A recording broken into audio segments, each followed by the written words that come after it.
Slide 319 tema ngomongin orang teks 1. Nah kan mantap, Julida sama Wa.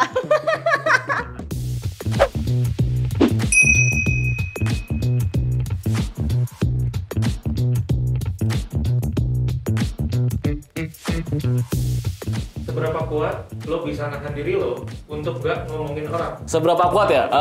Karena gue orangnya emang sering ngomongin orang jadi ngelukuan. Gak bisa, menurut gue tuh julid banget parah. Mana kuat? Orang lewat aja bisa gue omongin. Astagfirullahaladzim. Duh, kuat kok aku, kuat. Aku nggak suka ngomongin orang, tapi bohong. Aduh, maaf ya. Tergantung dari teman sih kita. Kalau teman gak mancing, ya udah. Kalau dari skala 1 sampai 10, 1000. Enggak kuat. Gak kuat. Kayak gibah tuh for life. Wajib gitu loh. Duh, nggak kuat. Kalau udah gue gedek, gue omongin aja. Nggak pernah gue ngomongin orang. Kalau gue nggak suka ngomongin orang sih. Gue paling nggak suka sih sebenarnya kalau ngomongin orang. Oh, gue termasuk orang yang nggak ngomongin orang lah. Nah begini cakep nih, nggak ngomongin orang. Biasanya apa sih yang diomongin? Ih, apa ya? Banyak sih. Kayak kadang aib. Kalau ada yang lagi jadi pelakor. Dari looknya. Duh. Biasanya yang diomongin pasti ngomongin orang dong, ya kan? Ngomongin paling kejelekan orang itu. Kejelekan orang? Nggak jauh-jauh tuh biasa itu. Kalau nggak artis, biasanya julitin temen sendiri. Astagfirullahaladzim ya Rudi, lu nggak koce. Dikit. Enggak. Si Ucok minum teh hangat, cucok banget ini. Si ini sama ini pacarannya begitu. Itu masa sih itu ngomong itu gitu. Pamer sih, pamer. Biasanya gue pamer paling sering gue ngomongin. Mending ikut nongkrong tapi nggak diomongin atau nggak ikut nongkrong tapi diomongin? Gue milih Mending ikut nongkrong. Biar nggak diomongin? Iyalah. Ikut nongkrong tapi nggak diomongin. Mending ikut nongkrong tapi nggak diomongin. Mending ikut nongkrong nggak diomongin. Karena gue takut diomongin. Mending gak ikut nongkrong tapi nggak diomongin. Nggak, gue mending ikut nongkrong tapi nggak diomongin. Gue cari aman aja. Ikut nongkrong tapi nggak diomongin. Mending ikut, soalnya ngomong ketinggalan gosip terbaru tuh nggak bisa. Harus ikut kalau bisa. Nggak ikut nongkrong tapi diomongin. Gue mending nggak ikut nongkrong sih. Bodoh amat lah gue mau dibicarain. Gak ikut nongkrong tapi diomongin. Ya nggak apa-apa sih, kan gue diomongin orang biar balance aja. Ikut nongkrong diomongin lah. Kayak dua-duanya. Gue lebih suka gue nongkrong, lu ngomongin aja apa yang nggak suka di gue. Kalau gue bebas sih mau nongkrong mau enggak. Kalau masalah diomongin sama enggak gue pikirin sih. Kalau mau nongkrong ya udah gabung. Kalau enggak ya enggak. Mau diomongin mau enggak. Persetan. ikut nongkrong dan diomongin. Karena ketika emang temen gue punya masalah sama gue ya harusnya ngomong di depan gue kayak gitu. Selama gibah gitu lu merasa berdosa nggak? Ya enggak sih. Masa enak aja. Keasikan sih, lupa sama dosa. Karena udah keasikan ya, gue nggak inget tuh kalau itu dosa. Enggak, enak. Cobain deh, ketagihan. Gue enjoy banget jalaninnya. Enggak, karena gibah itu adalah hidup gue. Perihal gue lagi ngomongin orang kayak gue gak mikirin dosa dah gitu. Selama lu ngomongin orang tuh lu merasa berdosa nggak? Enggak. Kenapa? Karena gue ngomonginnya yang baik-baik. Alah, lu. Dosa. Ngerasa karena ikut mendengarkan jadinya, padahal nggak pengen dengerin.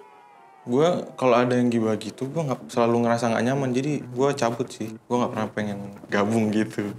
Apa pesan yang ingin lo sampaikan ke orang yang pernah lo gibahin? Pesan gue ya, lu rubah sikap lu. Makanya kelakuannya jangan aneh-aneh deh, jadi kan seru diomongin. Minta maaf ya, kalau misalnya nggak mau diomongin, makanya kelakuannya agak bener dikit gitu. Maaf, bukan maksud ngomong di belakang. Karena takut kalau ngomong di depan. Tobat tuh cuy, kalau lu udah ngeselin, ya jangan ngeselin lagi. Ya lu coba deh, introspeksi diri lu deh, biar gak digebahin sama orang-orang deh.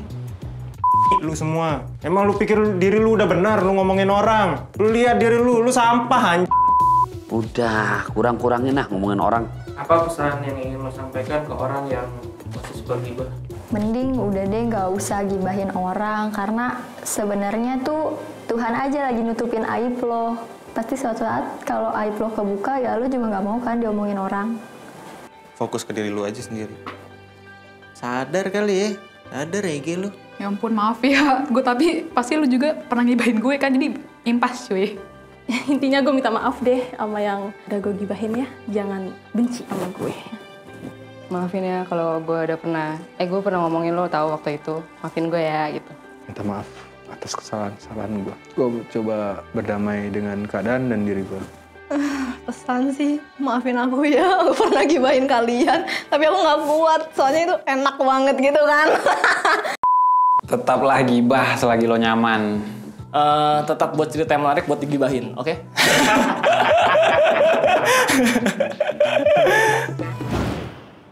Assalamualaikum warahmatullahi wabarakatuh. Ngomongin orang, apalagi di saat lagi puasa. Quran surat ke-49, juz ke-26, ayat ke-12. Di mana Allah memerintahkan untuk kita menghindarkan dari hal-hal yang sifatnya buka aib saudara kita. Memang bagaimana, Sat? Dampaknya, pertama, nilai pahala puasa kita hilang.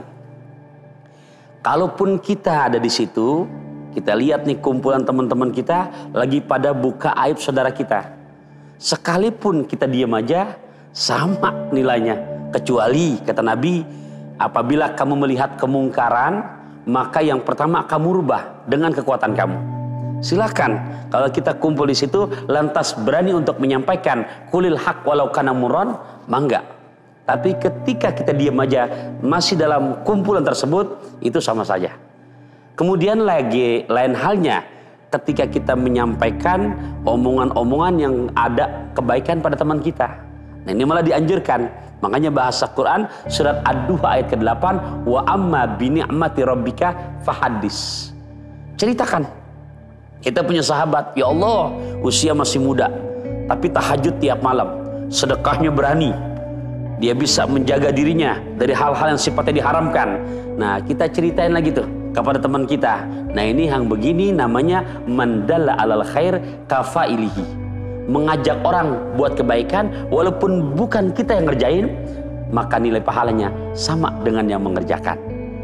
Nabi memberikan di mana bahaya ghibah atau ngomongin orang sampai dipertegas dalam Quran surat Al-Hujurat ayat ke-12, ayuhibbu ahadukum ayyakula lahma akhihi maitan fakaritumu. Apa kamu mau memakan daging bangkai saudara kamu sendiri? Pasti kamu jijik. Sudah pastilah manusia yang normal makan bangkai. Makanan yang normal aja kadang-kadang kalau kita nggak suka kita nggak mau makan, apalagi bangkai. Ngajak orang naik mobil bis, jorok abis. Nah, ini bahaya daripada ghibah. Bukan hanya itu doang. Besok di yaumil kiamah orang yang suka ngomongin aib daripada saudaranya, apa kata Rasulullah? Itu kelompok orang-orang yang bangkrut, muflis. Sahabat ditanya, muflis apa? Kata sahabat, orang yang punya rumah ya Rasulullah, nggak punya kendaraan, nggak punya perhiasan. Nabi jawab, bukan. Muflis menurut aku Rasulullah, ya'ti yaumal qiyamah, dia akan datang pada hari kiamat, bisolatin dengan pahala sholatnya, bizakatin dengan pahala zakatnya, bisiamin dengan pahala puasanya, ahli ibadah di dunianya. Zakatnya berani, sholatnya rajin, puasanya rajin, haji umrohnya rajin, tapi hilang semua pahalanya. Para sahabat bingung, lantas gimana Rasulullah? Karena di dunianya dia sering ngomongin saudaranya, dia sering beberin aib daripada saudaranya, maka semuanya ludes. Inilah bangkrut menurut pendapat baginda Nabi besar kita Muhammad SAW. Bahkan termasuk buat mereka yang sedang menjalankan ibadah puasa, tapi ngomongin orang jalan terus, bukan batal puasanya, puasanya tidak batal, tapi nilai pahalanya hilang. Hihihi, kerja nggak dapat gaji, makan tape bareng Bu Ade, capek deh. Naudzubillah min dzalik, orang yang gemar ngomongin orang, apalagi lagi puasa, dari Cikarang lewat Kalimalang, gemar ngomongin orang, pahala jadi hilang. Akhir kalam, wassalamualaikum warahmatullahi wabarakatuh.